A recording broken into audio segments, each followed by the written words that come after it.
देशद्रोहाचे ज्याच्यावर आरोपी होते, असा देशद्रोही बंटी जागीरदार याच्याशी देखील संबंध आहेत का नाही हे सुद्धा तपासणं गरजेचं आहे. याला कुठं वेगळं फंडिंग होतंय का? याला फक्त आपलं जिल्हा रुग्णालय अंतर्गत यांची परवानगी असतात. सिव्हिल प्रशासनाची याच्या बाबतीमध्ये फार मोठी निष्काळजी आपण त्याला म्हणू शकतो. आणि निष्काळजीपणा दाखवला. मग यांच्या देखील चौकशा, सिव्हिल प्रशासनाची देखील चौकशी याच्यामध्ये लावावी लागणार आहे. कारण की याच्यामध्ये संगनमत असल्याशिवाय माणूस कुठं अशी प्रॅक्टिस करू शकत नाही. राहुरी या परिसरामधील एक बोगस डॉक्टर, त्याच्याकडं कुठल्याही प्रकारे डॉक्टरकीचा कुठलंही शिक्षण नसताना, ज्ञान नसताना त्यांनी अनेक रुग्णांना उपचार देण्याकरता त्यांनी पुढाकार घेतला आणि बऱ्याच वर्षापासून त्याचा तो प्रयत्न सुरू होता. असा हा डॉक्टर तन्वीर याच्यावरती पोलिसांनी कारवाई केली आणि प्राथमिकता पाहताना याच्या मागे कुठलीही प्रवृत्ती नसून एक जिहादी प्रवृत्तीच असते.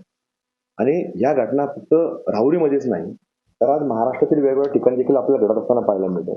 राहता तालुक्यातील अवैध गर्भलिंग निदान तपासणी असेल, 3 दिवसापूर्वी श्रीरामपूर तालुक्यातील वार्ड नंबर 2 मधील डॉक्टर राज शेख याच्या देखील गर्भपाताच्या औषध विक्री संदर्भात अटक या विषयामध्ये देखील हात असण्याची शक्यता नाकारता येत नाही.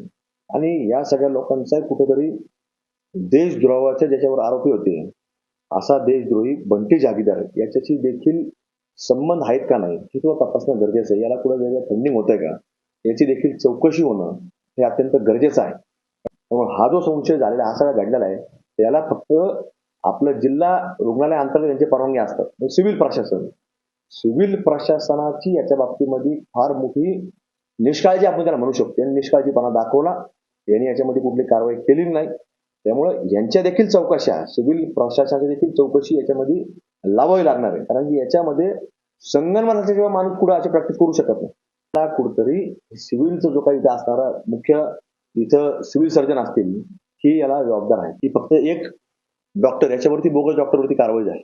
पण असे शेकडो डॉक्टर लोक आहेत की बोगस आहेत, त्यांच्याकडे डिग्र्या नसतात. मग प्रशासनाने यांच्यावरती कुठेतरी प्रामुख्याने सगळ्या गोष्टी घेणं गरजेचं आहे.